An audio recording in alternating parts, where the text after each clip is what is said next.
Yeah. Third eye blind there. Yeah, exactly. A little mystic seer. Well, hello everybody and happy Halloween or Happy Halloween. Here we are with Josh Ginsberg. We're Zooming it and we're doing Facebook Live. Look at how technical we are. Always good to see you, Josh. Josh is one of our local authors here. And I'm just mixing up a little beverage here. Nice. A little bit of rum by gum. I have had plenty of this today already. Oh yeah. Yeah. I know the kids will be going out soon, so we'll be heading home to hopefully we don't get too many kids in our neighborhood. We've gotten more this year in the last couple of years than we had previously. Sure. But we usually end up dumping, the last bit into some kid's bag and they get all wide-eyed like now we stooped to an all-new low a couple of years ago. We forgot. And some kids came to the door and they got Atkins bars, okay, but they're good. They're good peanut butter Atkins. Yeah, they're like candy bars. Kind of a treat. You know what? I have to confess, over the weekend, I was at Halloween on Central. I was just set up with a little table, and I thought, oh, 2 bags of candy. It's plenty. How many people could there possibly be? Well, by like 3 o'clock, I had gone through 10 minutes after you started, you were gone. Yeah. I went through all the candy. I gave out Marvel trading cards. I gave out Halloween stickers. And by the end, I was like, oh my gosh, what can I do? So I had a pack of gum in my pocket and I took out the individual sticks. Swag is a serious game. Swag is a serious game. I grew up in a house that was right on the corner of Main Street. We had the little local mom and pop grocery store next to us, had a pretty nice candy selection. Old Mrs. Campolo used to have a bag ready for me because she didn't want to spend 10 minutes waiting for me to pick stuff out. But we had the grocery store on one side, and then on the other side of us we had a fella who sold Buckeye potato chips in Ohio, and he gave out bags of potato chips. So it was busy at our house. Between the two places, we'd run out of candy. My mom always had a couple of rolls of dimes. She just started flipping dimes in the kids' buckets at the end there. Now, recently, I went to see my dad for his 75th birthday, and as I am wont to do whenever I'm traveling around, I look for strange and unusual things. And I found the Bulk Candy Store and Museum. Where's that? Which is in, so that is in West Palm Beach. And they have like every type of candy from like the last century. It's crazy. And they've got a little tour as well. And they actually have a golden ticket, an actual prop from the Gene Wilder version of Willy Wonka, and it was signed by the cast, and they got like all this confectionery history. Nice. It was really cool. We found one of those when we excavated, we got out of here for Irma. We ended up in Mobile, Alabama, and they had one of those bulk. Oh, we had BB bats. We had everything we needed. It was a very nostalgic trip down through old Mardi Gras, and we were in the old church district, and we found a wonderful haunted bookshop there that is still up and running and just moved recently. So yeah, that was those old if they got BB bats, I'm all in. I love that stuff. The fake lipstick. They had the fake cigarettes, where it had the little paper around it, what we used to play with as kids. And if you could get it just right before you got them all tossed around too much, you could poof it out and it would just like sugar would make the smoke. Of course, you can't do that these days. They don't want you playing with cigarettes. And then we were always afraid of the candy necklaces. There was an urban legend that Mikey had eaten a candy necklace and Pop Rocks and had Coca-Cola at the same time and his stomach exploded, right? Yeah. So I think that was invented by parents. I'm pretty sure. I heard a bit about Pop Rocks. I didn't know that the candy necklaces were involved. Now, I remember, I was just thinking about it today. When I was a kid, there was something, I think it was called Mr. Bones. And it was just these candy bones that you could actually fit together and form a skeleton. And they were in this like little plastic coffin. And I don't know if anybody else out there remembers that, or if it's just me. We when I got old enough, or too old, to go trick or treating, we started doing stuff on the front porch. There's pictures of me coming up out of a coffin, looking like a vampire, scaring all the 4-year-olds to death. I didn't realize what I was doing at the time. My mom was like, "You're going to scare those kids." And I was like, "But it's so much fun." It is. I think, I like to be scared a little bit. Not too much, but, we did like Universal Halloween Horror Nights, and we want to do, we haven't gotten out to Sir Henry's Trail yet, but we want to do that. It's like it gets the adrenaline going. I got my wife this year because she said, she doesn't like to do any of that, walking through the haunted house or the forest or anything. It scares her too much. And she said, "Well, if we could drive through somewhere, I would go." And I was like, "As a matter of fact, we have a drive-through." And we went through the drive-through, and she was like, "Great." Nice. We had fun. How was that? I haven't done that. Fun. It was great. It was sponsored by the Hub, and then all different companies, had an area that you could drive through, and some of them were scary and some of them were funny, and Pennywise was there, and they got us pretty good a couple of times. You got to watch out what's coming out of the shadows, even if they're just walking up to your car, but they got us pretty good a couple times, actually. And we were just trying to be cool, and when the little kids were scaring us, we were like, "Oh no." But yeah, they got us a couple times pretty good. And speaking of scary, well, let's talk about the haunted oh gosh, I had it Haunted Clearwater. Haunted Clearwater, yes. So .com, right? Let me going to show this on the page. Let me go technical on you. So Josh is the voiceover for the Jolly Trolley haunted tours. So just the opening and the closing. They got real actors to do kind of everything in between, but I get to do the introduction and sort of the reveal at the end, as far as what I invented and what's actually sort of historically true. So I can't claim credit for all their work, because boy, they were really good and impressive. I wish I could, but they share got screen. This is at clearwaterjollytrolley.com, or you can go to hauntedclearwater.com. And there's 2 different tours that you can take, right? There's the Maisie South tour and the Clearwater Crabbies tour, Andrews North. And you hop on the Jolly Trolley. You can get it in a couple of different spots where you can park. Hop on the trolley, go through the tour. Of course, it's all reserved, which is a lot of things are reserved now. I think that's a layover from COVID and wanting to know how many people to prepare for, so they can be safe and not have people waiting around too. Well, and also just for demand, because it has actually been selling out this Halloween season, because there's only a certain number of seats. So. And that's been really kind of cool and gratifying, that so many people have been doing that. And then here's the Jolly Trolley tour itself, and they do, other than the haunted tour, they've got tour rentals, and they're doing the haunted tour, and they're doing holiday tours. They do a really good job of including a lot of the history into the area. Which Josh is well known for his history. Let's talk about his latest book. Yeah. Oldest Tampa Bay. Look at that. I can't believe it. How many options are in? How many entries are in here? So I know 57. There's one for each page almost.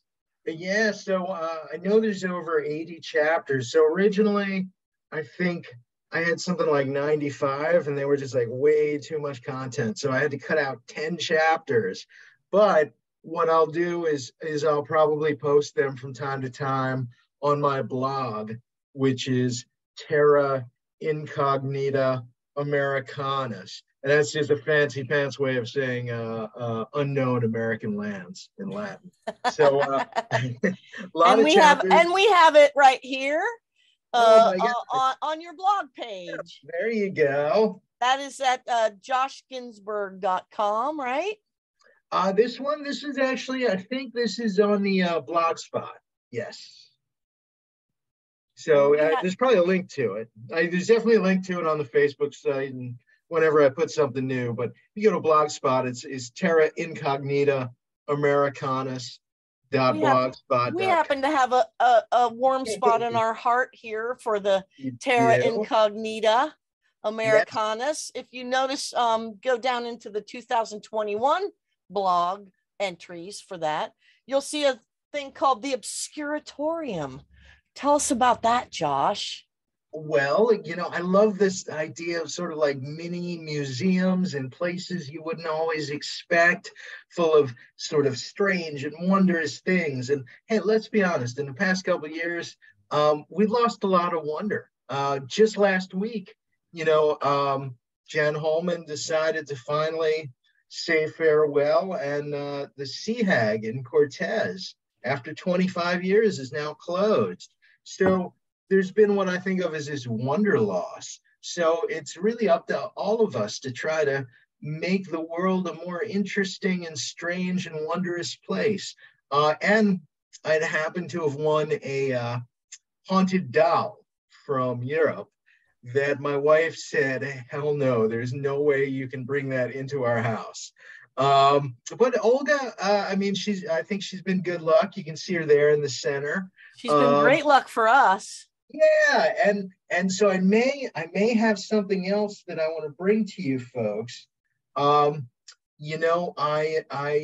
have been doing a lot of events over at Tiger Dust, which is a partnership with Dysfunctional Grace. They opened up a storefront in Seminole Heights, and usually the last Thursday of every month they have vendors. Well, this past Thursday they had some great ones.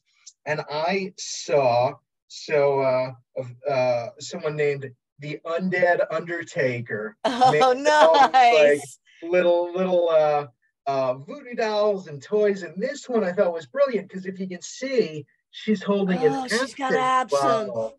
So she is the Green Fairy. We want to read her dream journal. well, people used to call absinthe. They refer to it as the Green Fairy. So here she is. And I thought this would work in the Obscuratorium because I believe one of the objects in there is actually an absinthe spoon. So I thought, yes, it is. Yeah. We'll have to pair those two together. Now, let's talk a little bit what the Obscuratorium is. Originally, it was going to be part of all the clues were going to be in your other book here, right. Secret Tampa Bay, which is a Tampa Bay Scavenger, which is a scavenger hunt with clues, riddles, a little bit of partial picture. One person has completed this. I will let you know the person that completed it is a member of about 10 walking groups. So if that gives you any kind of a clue that you need to be outside walking around to find a lot of this stuff in the Tampa Bay area. But we were excluded from this because Pasco is too big and wonderful of a place to be included in just a couple chapters of this wonderful book.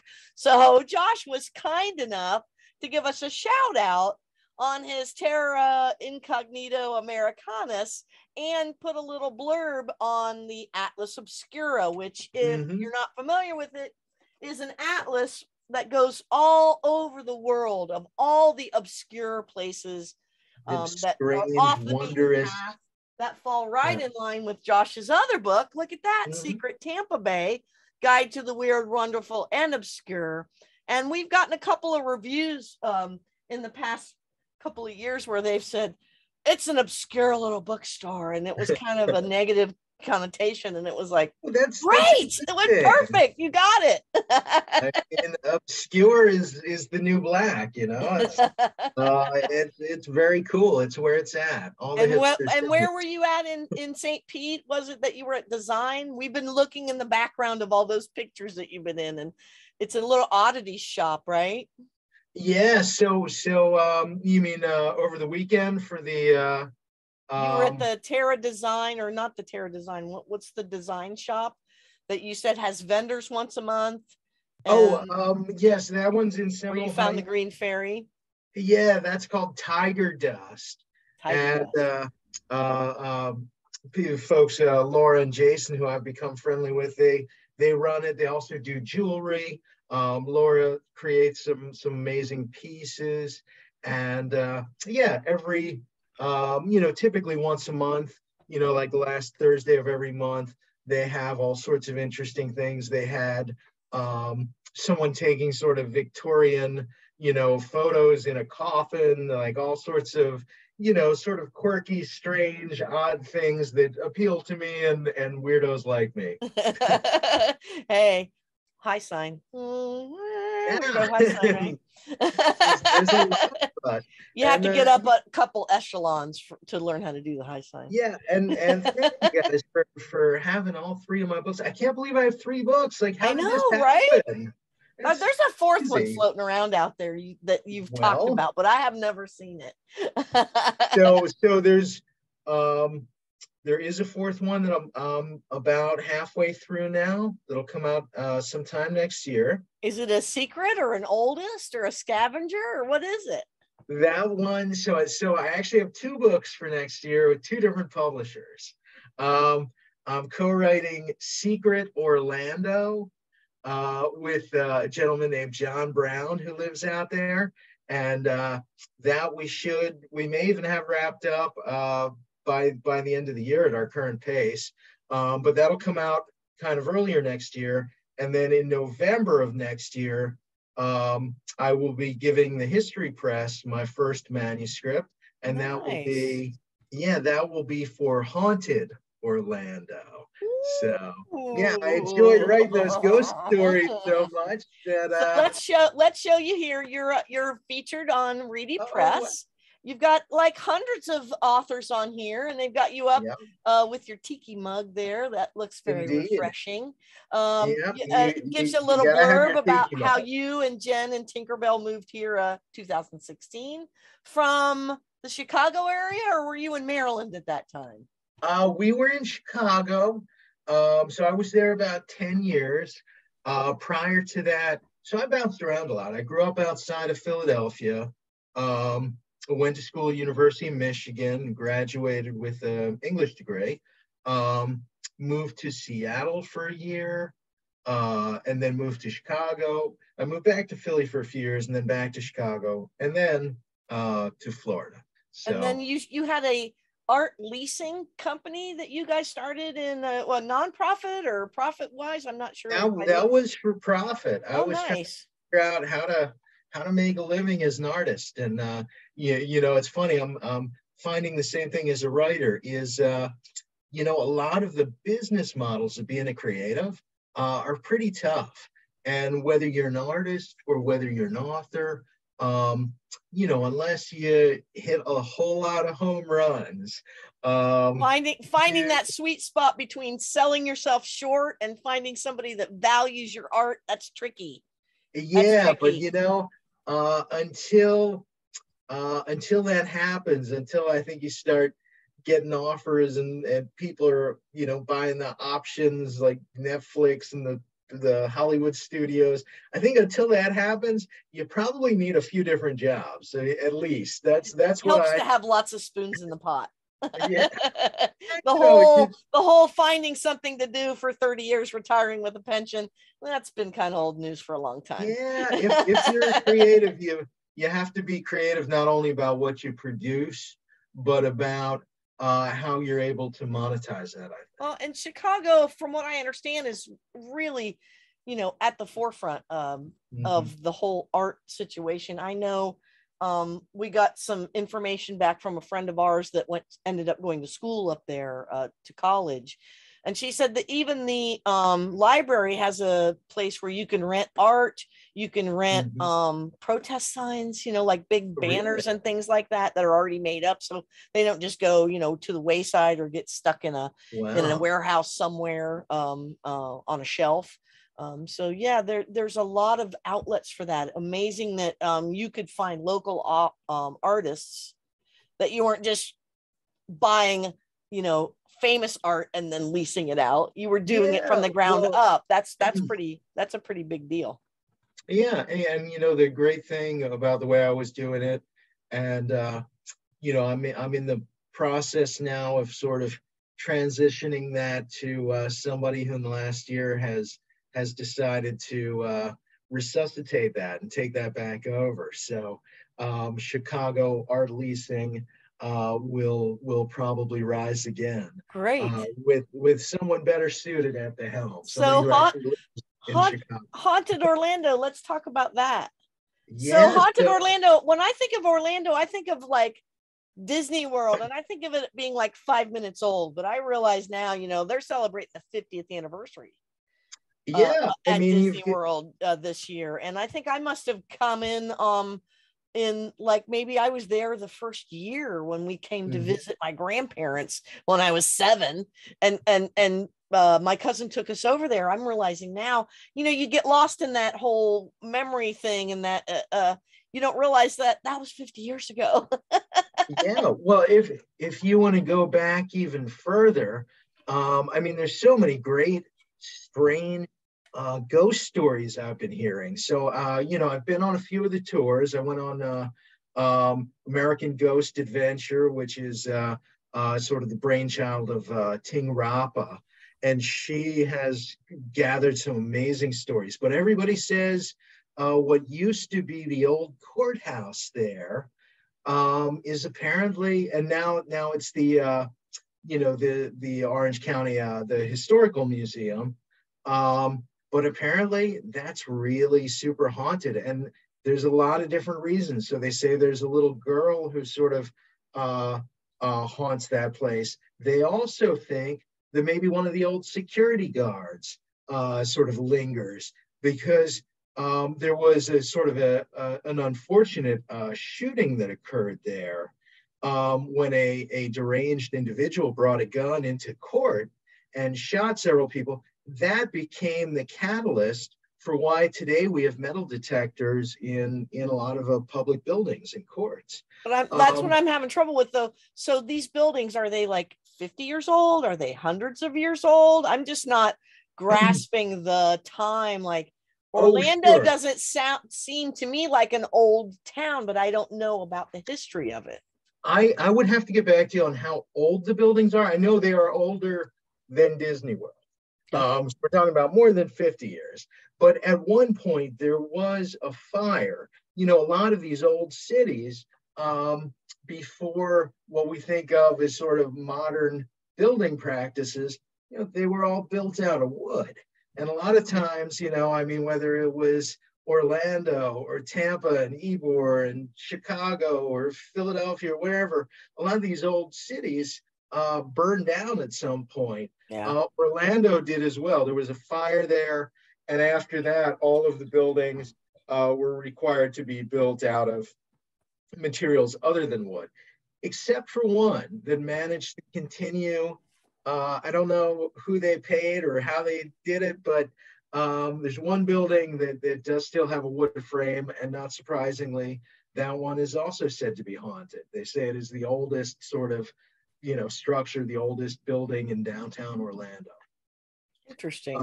Yeah, and there's the screaming head of the Enzian Theater. This one I really want to learn more about. Apparently, on moonless nights, every once in a while, most often when there is something new being shown at the theater, a disembodied woman's head will appear and just start screaming. And, I guess everybody's a critic, right? On the screen?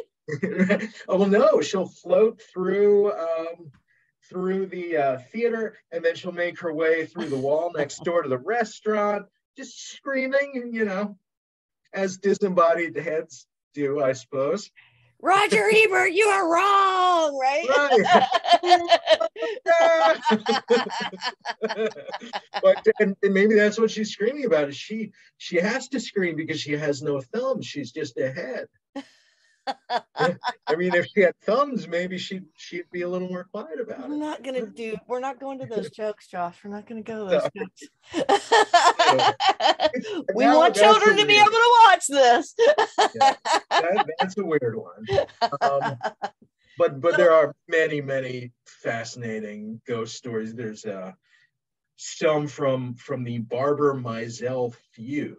which if you've heard the name Bone Mizell, he was one of the cracker cowboys. Well, his family, included some of the deputies and marshals in Orlando, and they got into a sort of family feud with the Barber family.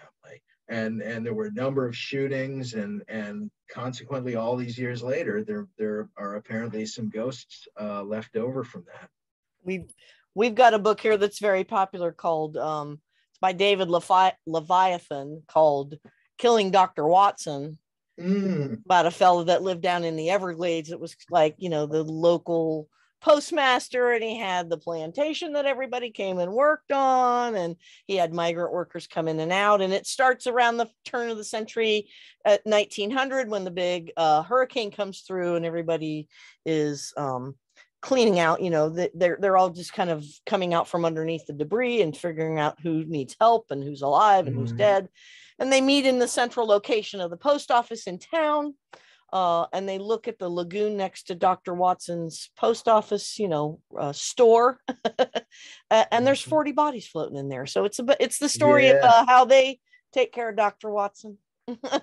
Because it was before they had federal agents, and then they were still settling here in the Everglades. So there's some names of the old dugout canoes that went and took care of Dr. Watson that you might be familiar with, like.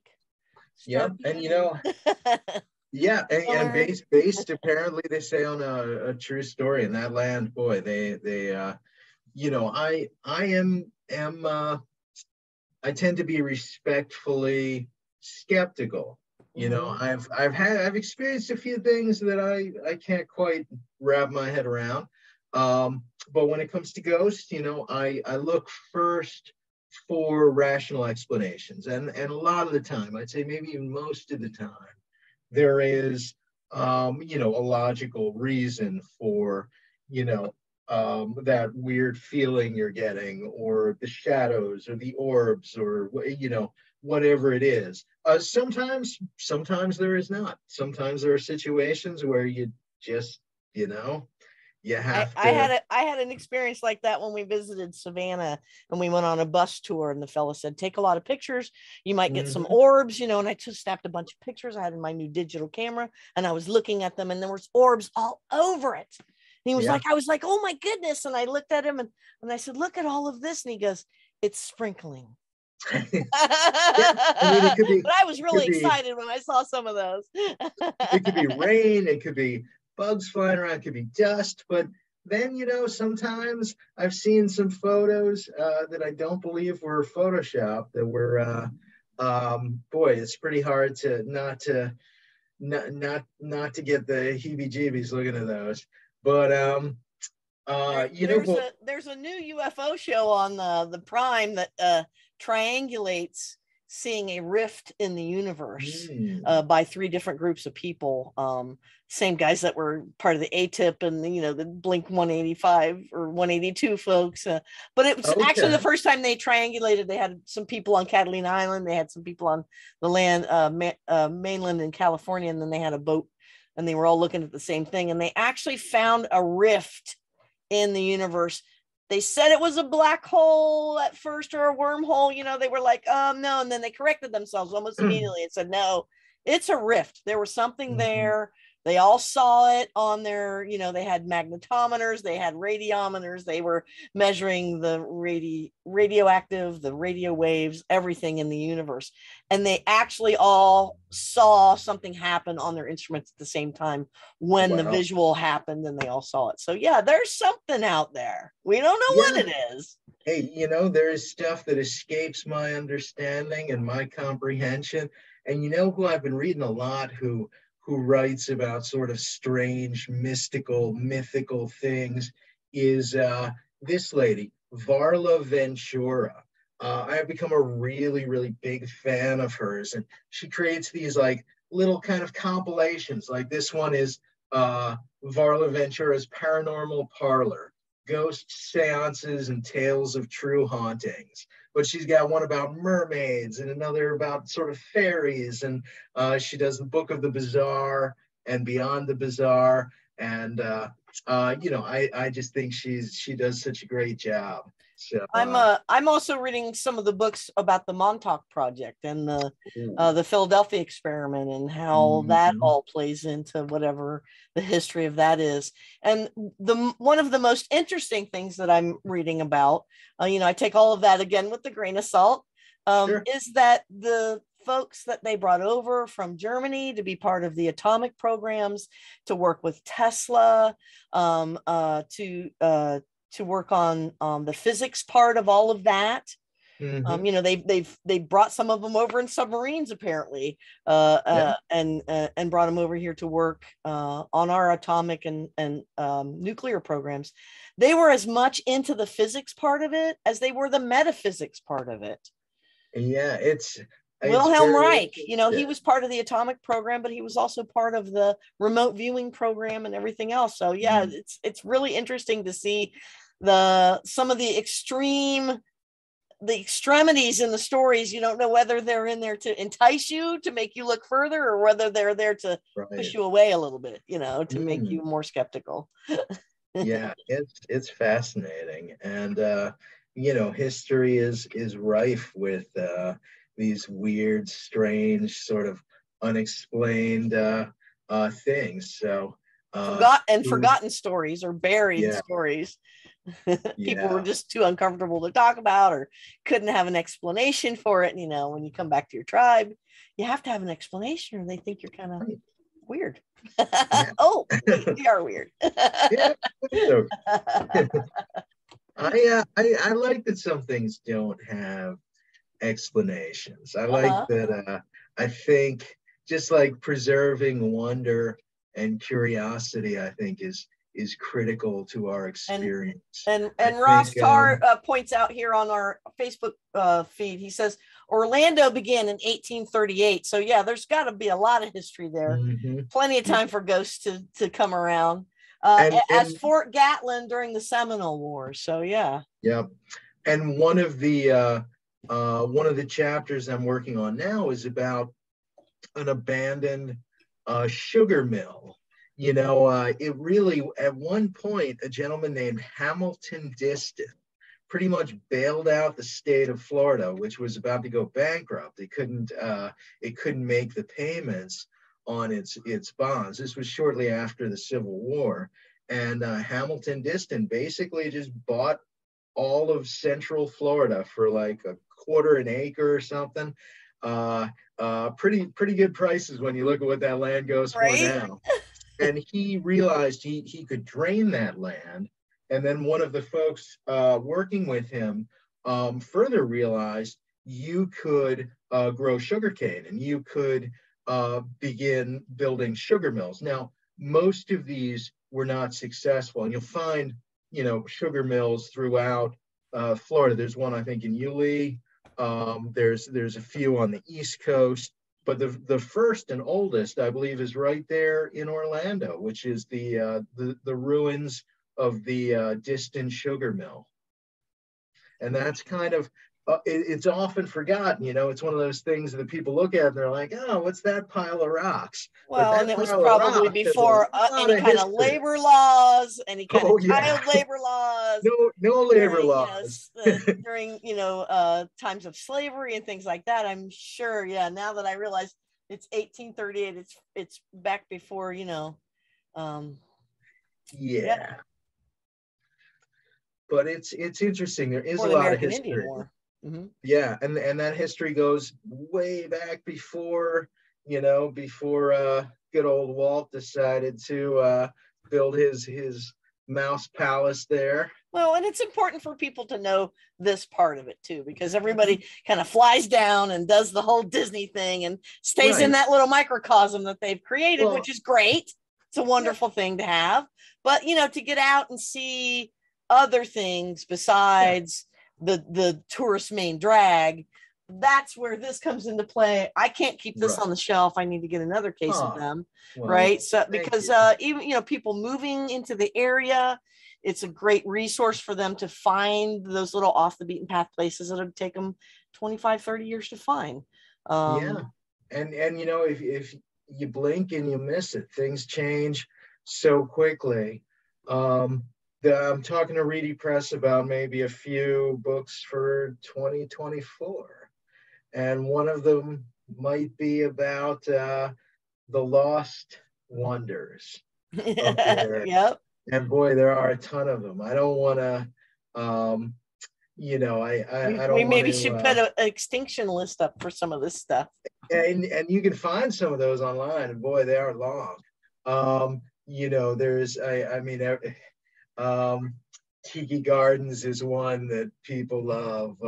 The old Tussauds Wax Museum, some of the old boats. The old inverted pyramid. The old pier.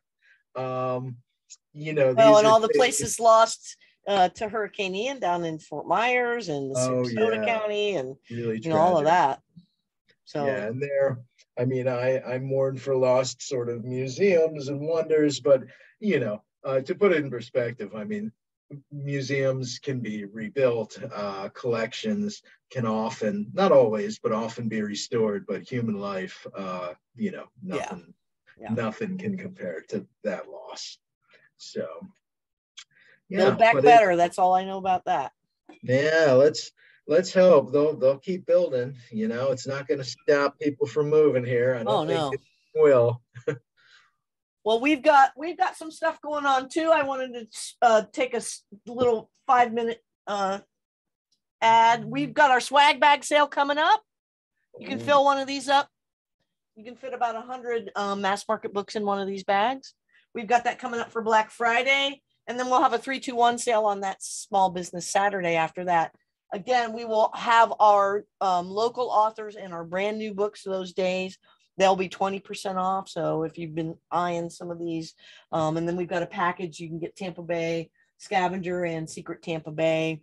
You can get it for 20% off each one of those if you buy them together. But we love having your books in the store. Like I said, we can't keep Secret Tampa Bay off the shelf. Everybody's a little intimidated by Tampa Bay Scavenger, but I tell you what, if you can get a group of people together, some new folks, some old folks, even if you can tackle half of it, you can see so much here in the Tampa Bay area that you would not usually find. And a lot of that, again, it keeps changing. So I've got to go through an update. I know there's another player who's getting very, very close to having completed it. That's incredible. That kind of dedication, I think, is awesome. We were fortunate enough to have our the winner visit our store a couple months ago. You can go down in our Facebook feed and check that out. We got a picture of her, and yeah, it's all about the bragging rights, because just because one person won, it doesn't end. I specifically designed it so that people can. So there's no time limit because when I was a kid, I always hated games where like you are racing against the clock because I'm like, you know what? That's too much like life. I'm always racing against the clock. Like I just want to go at my own speed. So I designed this so that there's no time limit, and I'm gonna try to continually update it. I know I have to add some more points for some new and some old players. Well, and for the skeptics, it can be done. Yeah, it takes some doing, it takes some work, but that one was really, really special and really different because it also brought me back to some of my earlier writings. When I started off writing poetry, and this, what's a riddle? It's kind of a more interactive, it's poetry kind of meeting utility. Well, right? You can come up with your own ending too, right? Yeah. Everybody's so used to everything being handed right up to them on a silver platter, right? We watch a lot of those cop shows, and if they don't like convict them by the end of it, we're like, wait a minute, there's no closure. People can do as much or as little as they want, and again, I see those books there, and I'm so thankful to you and to everybody. Well, and check out Josh's Facebook pages. Let me show you Secret Tampa Bay. He's always putting stuff up here. He's out and about all over the place. Let me see if I can right. make this happen here. Oh, I get the button. There we go. He's got his secret Tampa Bay. He's got almost 10,000 followers. Yeah. Let's try to get him up to 10. Oh my God. And maybe he'll do some giveaways, maybe. Yeah, But yeah, he's for always 10,000 putting fans. stuff on here where he's at. And not only does Josh talk about and write about these places, you know, Josh is out there patronizing these places, and he's doing events, and he's bringing people to the shops that he's selling his books at as well. And I mean, I can't say enough about you too. We're just going to throw it right back at you, wherein you know, you are walking the walk and talking the talk, and we appreciate what you do for all of our local bookstores around here. We're just a little used bookstore. We don't have a lot of new books, but we do what we can to carry every single local author's book, whether it's produced independently, whether they've done it on Myru, or whatever that thing's called, where I can never get that right. Whether they're producing it on Amazon, I don't care where you're producing your book at. If you've got books in your possession that you want to sell, send me a couple of books. We put it up on our .com. We do little interviews like this to help you promote your books, just in case we say something particularly brilliant. We have it held for posterity here. Right. You can use stuff to do your PR too. So thank you. I know we haven't done a face-to-face here. We're a little bit clogged for space. We're just trying to make enough room for people to buy books at this point. Hopefully we'll do some more stuff with the big sale and make some room. And there's so many, you know, even just in this area within sort of the greater Tampa Bay area, you have so very many talented and amazing authors. You know, of course, I'm a big fan of Craig Pittman and Kristen Hare. But I've also been more recently starting to dig in and read some of Dr. Gary Mormino's work.